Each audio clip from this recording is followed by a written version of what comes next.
各位乡亲，有时阵人心内有代志，家己毋讲，厝内人嘛感觉会出来。暗时一家人围桌食饭，平常真热闹，今暗却静静，目天一句话拢无讲。太太看到伊，轻轻问：“你这几天安怎拢无食无困？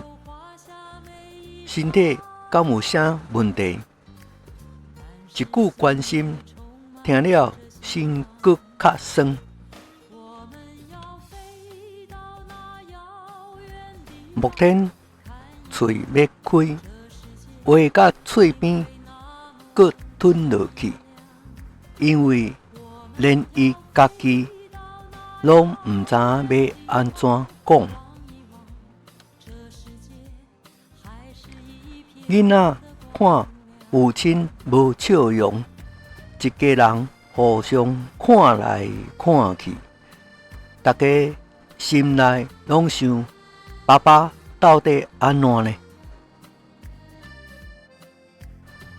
目天心想：若讲实话，有人会相信无？有人会了解我心内痛苦无？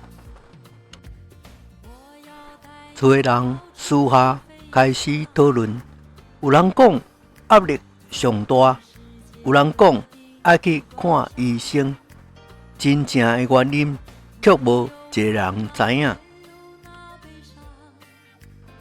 各位乡亲，真正爱你的人，看到你改变，一定会替你烦恼。目天要安怎面对厝的人呢？要知后来安怎？咱后回继续讲落去。